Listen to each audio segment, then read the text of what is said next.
আল্লাহর হাবিব বলেছেন, তোমরা কি করো? তোমরা বেশি বেশি করে উসিলা খোঁজো। ও বন্ধু, আল্লাহ রাব্বুল আলামিন এমন এক মর্যাদার জায়গা নবীর জন্য বরাদ্দ করে রেখেছে, মাকামে মাহমুদ।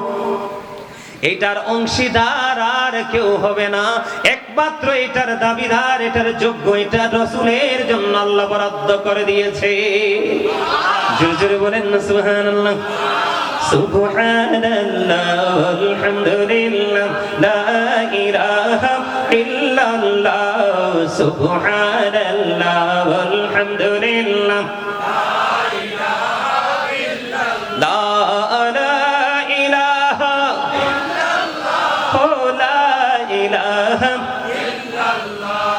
নবী আমার নূরের পুতুল, জগৎ করুণে উজালা।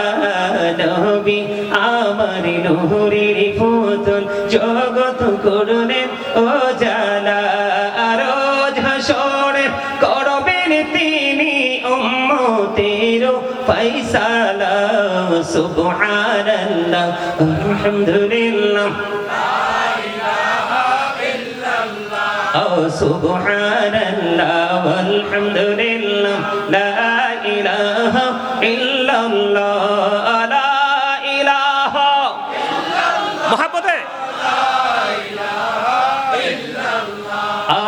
আরশি কুরসি লৌহ কলম সৃষ্টি জাহান ওসিলা। আরশি কুরসি লৌহ কলম সৃষ্টি জাহান ওসিলা।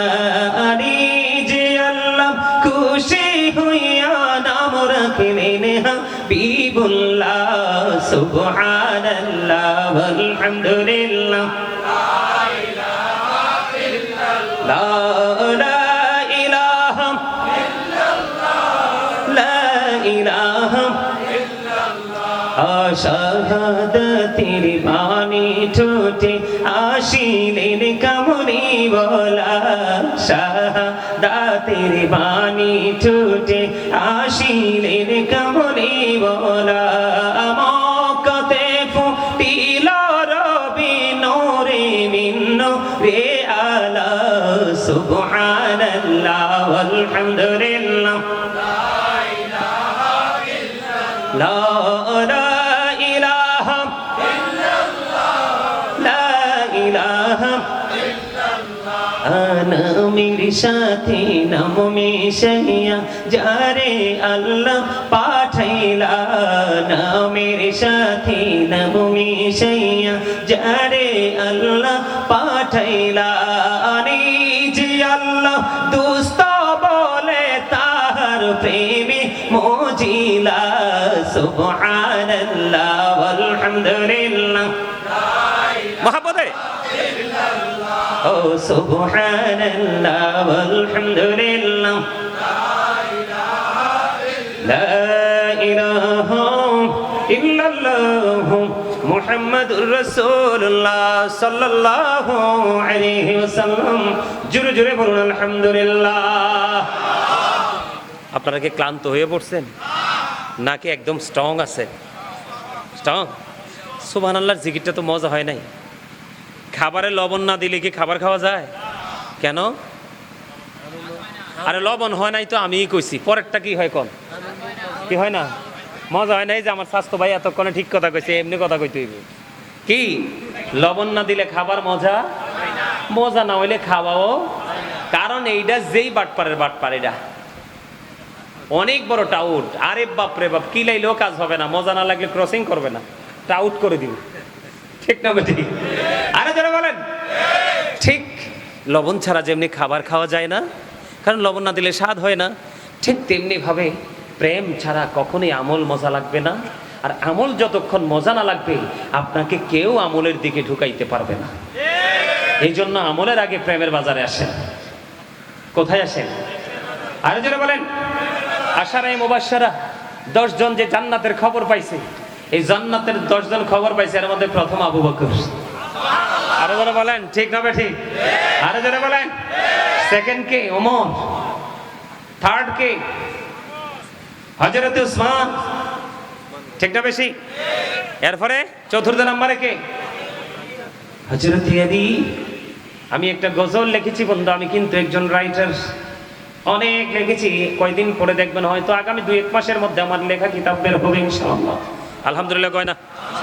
আরো জোরে কইতাম না একটু? আপনারা গাইবেন নি আমার সাথে? গাওয়াও লাগবে, হাদিয়াও দেয়া লাগবে। একবারে ফার্স্টেই যেহেতু মারা গেছেন মিয়া, হাদিয়ার কথা বলছি পরে একটু স্টপ হয়ে গেলেন। এটাতে আপনাদের ইন্টারভিউ নিছি আমি। দাদা কি কন, একটু খোঁচা টোচা দেওয়া লাগে না? লাগে তো। আরে ভাই হাসতেও তো পারেন না, এখনো তো অনেকের দাঁত দেখা যায় না, ব্যাপার কি? আমি বলি আপনারা আমার সাথে একটু গান, এখান থেকে কিছু খুঁজে পান কিনা দেখেন। নবীজি কেমন করে বলো তোমায় দেখি, ওগো নবীজি কেমন করে বলো তোমায় দেখি, আছো তুমি ওই মদিনায়, আছো তুমি ওই মদিনায়, সঙ্গে নিয়ে দুই প্রেমিক সাথী, কেমন করে বলো তোমায় দেখি, বলেন ওগো নবীজি কেমন করে বলো তোমায় দেখি, বলেন ওগো নবীজি।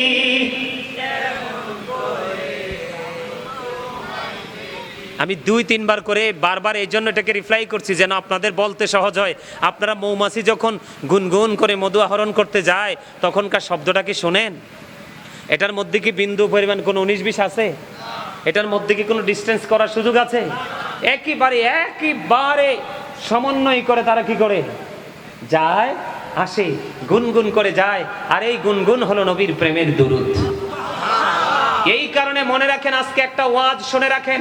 নবীজি বলেছেন, মা আয়েশা সিদ্দিকা রাদিয়াল্লাহু তাআলা আনহা থেকে হাদিস বর্ণিত, সপ্তাহে একদিনও যদি বা 2 দিনও যদি আপনি কি করতে পারেন, আপনার সপ্তাহে 2 দিন 3 দিন যদি আপনি সকালে খালি পেটে একটা পোড়া মধু খেতে পারেন, বড় কোনো রোগ হবে না।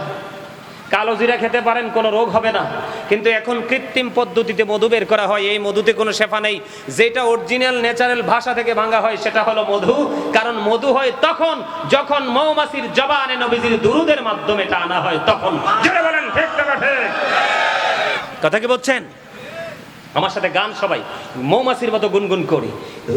নবীজি কেমন করে বলো তোমায় দেখি, বলেন ওগো নবীজি কেমন করে বলো তোমায় দেখি, আছো তুমি ওই মদিনায়, আছো তুমি ওই মদিনায়, সঙ্গে নিয়ে দুই প্রেমিক সাথী, কেমন করে বলো তোমায় দেখি, বলেন ওগো নবীজি কেমন করে বলো তোমায় দেখি, আছো তুমি ওই মদিনায়, আছো তুমি ওই মদিনায়, সঙ্গে নিয়ে দুই প্রেমিক সাথী, কেমন করে বলো তোমায় দেখি,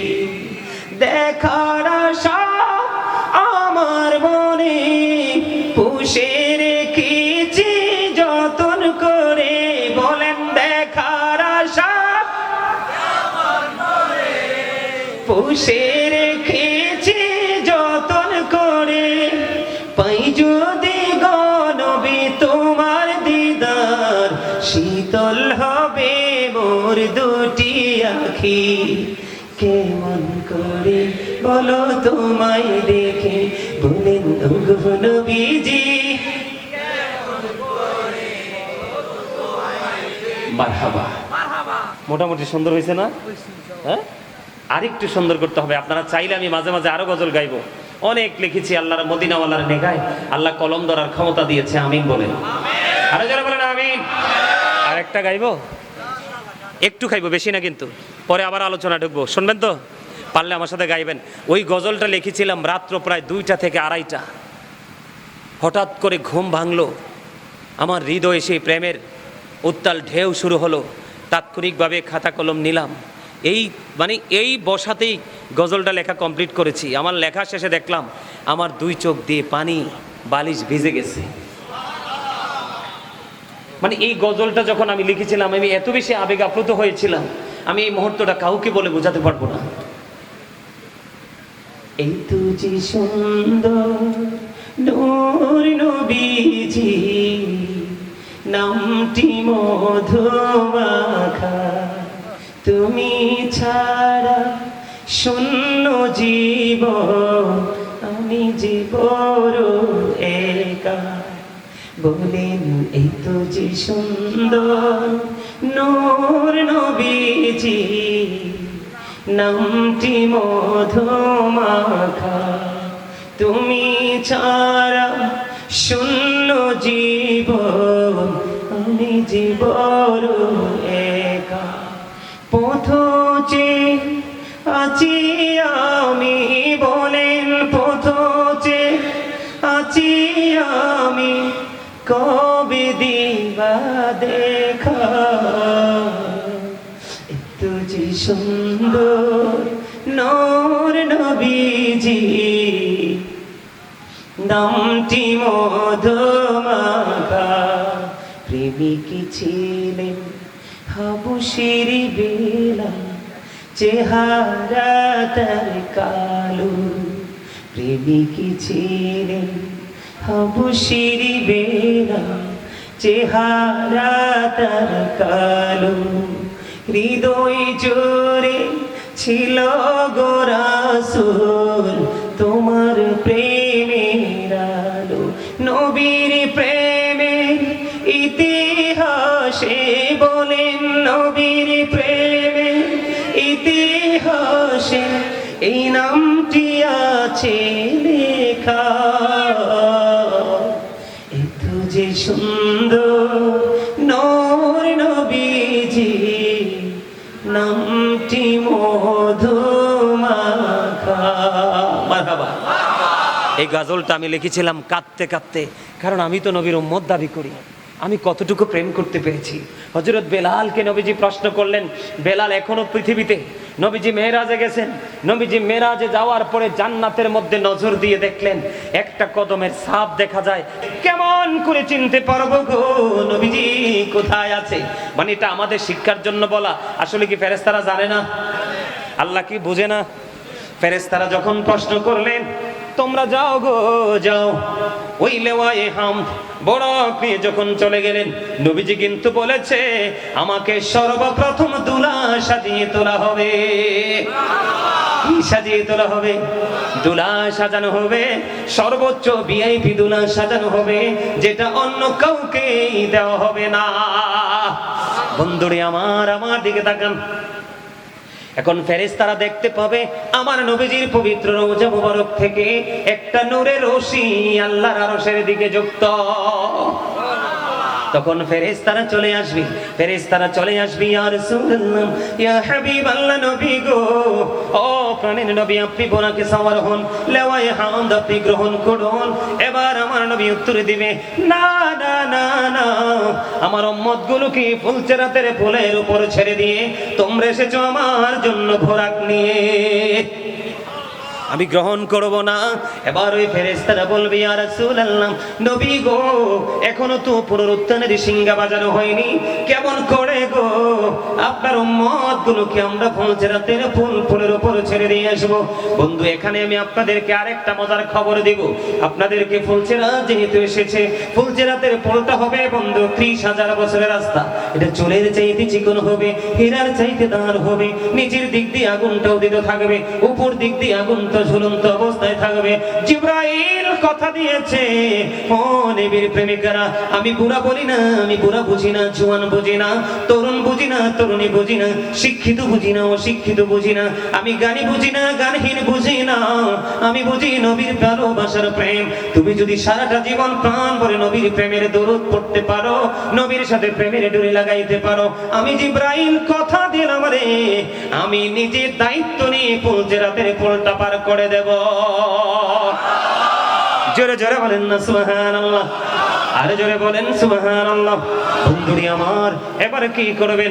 নবীজি বলার পরে নবীজি সঙ্গে সঙ্গে চলে যাবেন আল্লাহর আরশের পাশে গিয়ে সিজদায় পড়ে যাবেন। হাদিস শরীফ এসেছে বন্ধু এইরকম ভাবে, আমার দিকে একটু খেয়াল করবেন। হাদিস শরীফের ভাষাটা হলো বন্ধু এমন, মানুষ যখন বন্ধু কাল হাসরের ময়দানে, আপনারা জানেন কিনা জানি না, এই পৃথিবী থেকে সূর্যটা 9,13,00,000 মাইল দূরে। কয় কোটি? 9,13,00,000 মাইল দূরে। এখানে কি চা খায় মনো? এরে বলেন একটু দূরে যেতে। এ ভাই একানা দূরে চলে যাও ভাই, একানা ওই পাশে দূরে, আর না হয় এইদিকে দূরে, আর না হয় ভিতরে দূরে। যে চা খাবে একটু হেঁটে যেয়ে খাবে, কারণ এই জায়গাটাতে চা বিক্রির কি এটা জান্নাতের বাগানের জন্য একটু বেগাত না? কথা কয় না। উনি তো মন চাইছে চা খাইতে, এটা দোষের কিছু না, কিন্তু এই জায়গাটায় না, একটু দূরে। আমার কথা কি আপনারা বোঝেন? আমি আপনাদেরকে বোঝাই বন্ধু, আপনাদেরকে অ্যাক্টিভ করার জন্য বলছি, বিভিন্ন দিক থেকে আমি তথ্য দিচ্ছি আপনাদেরকে। বন্ধু কেমন অবস্থা হবে গো এই পৃথিবী থেকে, আমার দিকে তাকান, পরিস্থিতিটা কেমন ভয়ঙ্কর হবে বোঝার জন্য বলছি। এখন কি সূর্য আসেনি? আমার গায়ে হাত দিয়ে দেখেন, আমার গায়ে একটু হাত দিয়ে যদি কেউ দেখেন পুরো ভিজে গেছে। তাপ কিন্তু কম না, আছে না নাই? এটা কিন্তু ওই যে সূর্য যে বাংলাদেশ থেকে ঘুরে গেছে সেই প্রভাবটা এখনো আছে, ঠিক কিনা বলেন? রাত্রি দ্বীপ প্রহরের পরে আস্তে আস্তে করে এটা একটু কি হবে, কুল হবে। বন্ধু 9,13,00,000 মাইল দূরে সূর্য, সূর্যের আলো পৃথিবীতে আসতে সময় লাগে মাত্র 8 মিনিট 20 সেকেন্ড। 8 মিনিট 20 সেকেন্ড সময় লাগে প্রতি সেকেন্ডে। যেহেতু এটা দৃশ্য নূরের গতি, অদৃশ্য নূরের গতি আরো পাওয়ারফুল। দৃশ্য নূরের গতি প্রতি সেকেন্ডে 1,86,000 মাইল বেগে ছুটে আসে। ওমা আল্লাহু আকবার কয় না?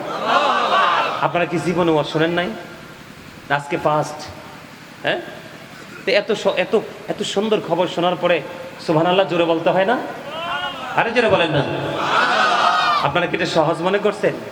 আমি আপনাদেরকে